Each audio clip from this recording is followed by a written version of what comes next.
मंदिर, अयोध्या में जन्मे राम की पहचान है ये मंदिर। 35 कोटि देवी देवताओं का सम्मान है ये मंदिर। योगी और साधु संतों की जान है ये मंदिर, जान है ये मंदिर, जान है ये मंदिर, जान है ये मंदिर, जान है ये मंदिर।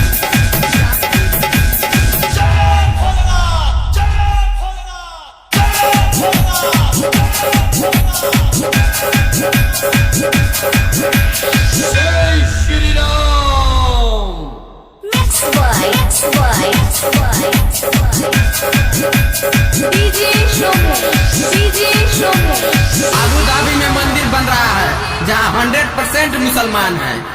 वहाँ के मुसलमानों को श्री राम से, कृष्ण से, हिंदू के किसी भी देवी देवताओं से कोई तकलीफ, कोई परेशानी नहीं है। कारण वहाँ अंग्रेजों की बनाई हुई कांग्रेस पार्टी नहीं है और सोनिया, राहुल, कपिल सिब्बल, ममता, मायावती, मुलायम जैसे देश को तोड़ने वाले भ्रष्टाचारी नेता नहीं है, नेता नहीं है, नेता नहीं है,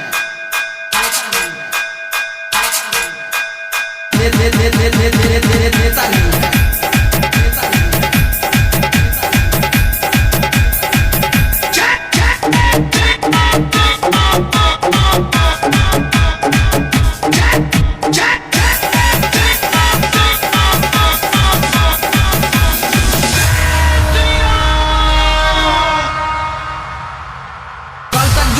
किराए के मकान में रहता था, आज वही वो वैसी 100 करोड़ रुपए की औकात रखता है।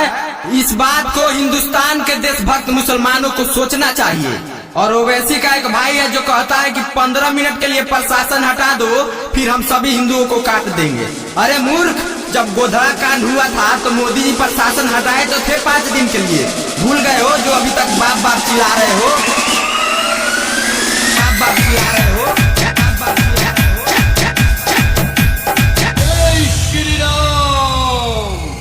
सऊदी अरब के धर्मगुरु का कहना है कि असली मुसलमान वो लोग हैं और वो लोग ही मोहम्मद पैगंबर के वंशज हैं और जो कन्वर्टेड मुसलमान। और हकीकत भी यही है, तुम जैसे गद्दार देशद्रोही मुसलमानों की औकात भी यही है।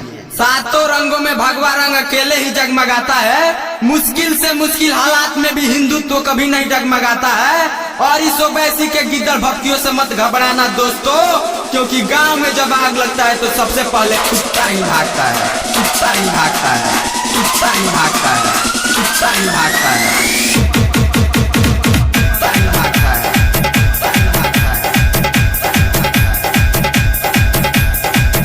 देश के गद्दार नेताओं, मंदिर तो बन के रहेगा, कोई माई का लाल श्री राम प्रभु का मंदिर बनने से रोक नहीं सकता है। अयोध्या में बनेगा राम मंदिर, ये तरासे गए पत्थरों के दीवार बोलते हैं। अयोध्या में बनेगा राम मंदिर, ये तरासे गए पत्थरों के दीवार बोलते हैं। और कल जय श्री राम वो भी बोलेंगे जो आज खुद को बाबर की औलाद।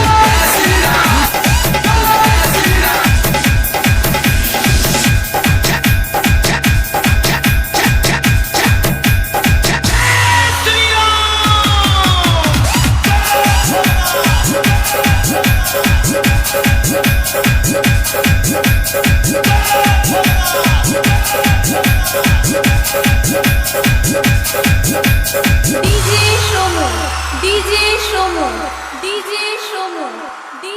Shomo